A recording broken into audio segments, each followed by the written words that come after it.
Hello everyone, and welcome to the first Bible Illustrated Hands episode after the vacation. I've been to Lefkada, and oh man, I needed it so bad because this was the first vacation in over a year, and first vacation after all the tests, and simply put, I needed it bad. So I wanted to tell you guys about this interesting man I have talked to in well over 10 years. This isn't a story of how I converted an atheist. I don't think I have ever converted an atheist. It doesn't matter. Maybe my memory will fail me, but the essence of the story remains the same. So, what happened?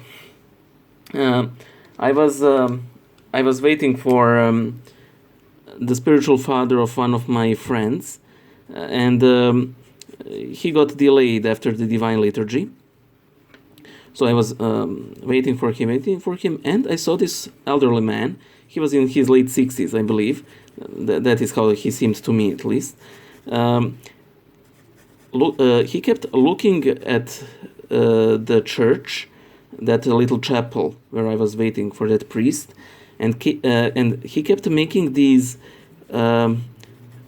fast, hasty signs of the cross.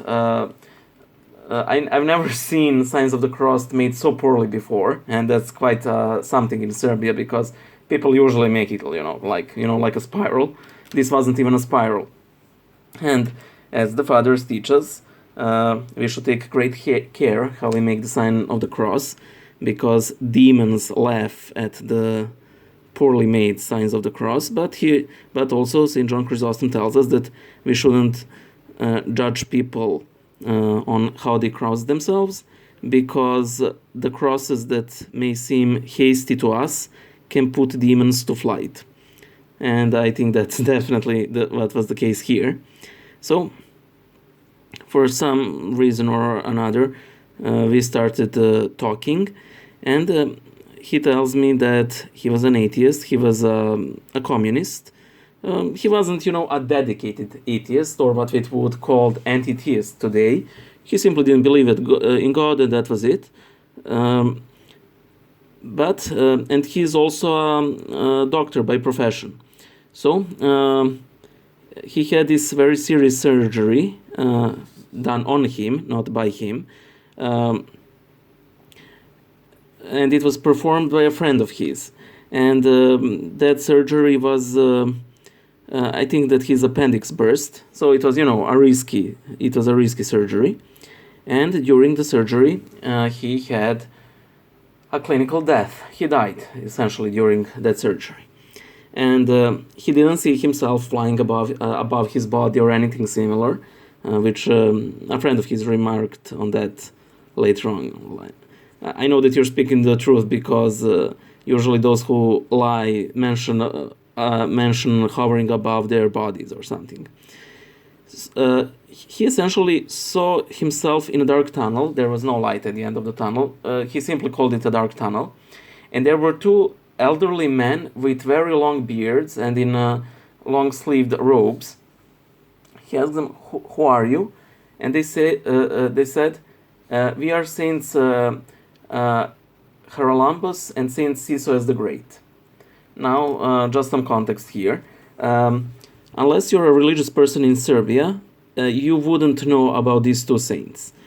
Saint Haralambos was a priest who was martyred during the Roman persecution, and Saint Sisoes the Great was the great ascetic of Egyptian desert. So, you maybe have heard about Saint Haralambos, but about Saint Sisoes, no chance. So it is quite telling that he saw these two specific saints.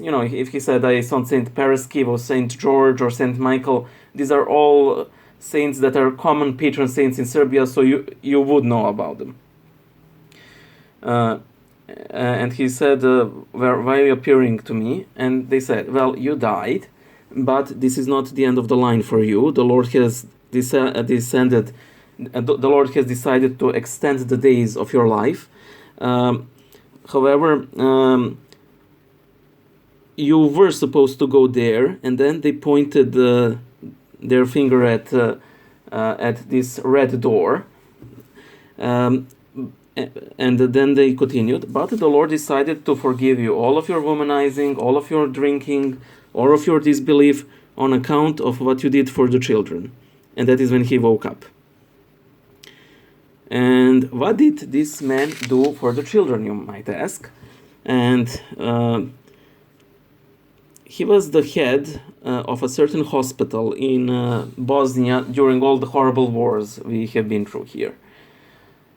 This may also have been in Serbia, I cannot remember, for the death of me, literally. However, what did happen? There was a large Muslim population in the area, and the hospital was also in charge of dealing with Muslims as well as Serbs. And this doctor came to his office. It was a Serb doctor. And the doctor said, we got a pregnant Muslim woman, and she gave birth to a baby boy. And he says, okay, so, well, you know that we are short on this or that medicine. We're short on this or that medicine that is required for the baby to live. I don't remember what was the issue with the child. And he said, yeah, but we still have the medicine, right? So what's the problem? And the doctor is like, kind of silent. And then he says, well, I think that we should let the baby go. So in order that we would have more medicine for our own children. And this man, who had a vision later on, he looks at his colleague, he opens the drawer, pulls out a gun, and points at him and says, if you ever mention anything similar again, you will scrub the brains off the door, okay? Now get out of my sight.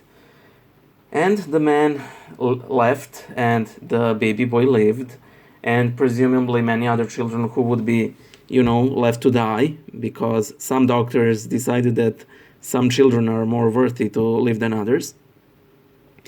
And on account of that, the Lord decided to show this man this very telling vision. And I think it is really, really astounding. Miracles aside, miracles have no rhyme or reason. We cannot know why these atheists specifically got this vision, and many other really terrific atheists don't. I don't know. We don't know the will of God. But this man's action is really an example to all of us. I don't know. I saw this in regards to Shune Sugihara. I think it's from Talmud, that says that a man who saves one life has saved the entire world. And let us remember the most important thing from the gospel, that there is love no greater when one lays down his own life for the sake of others.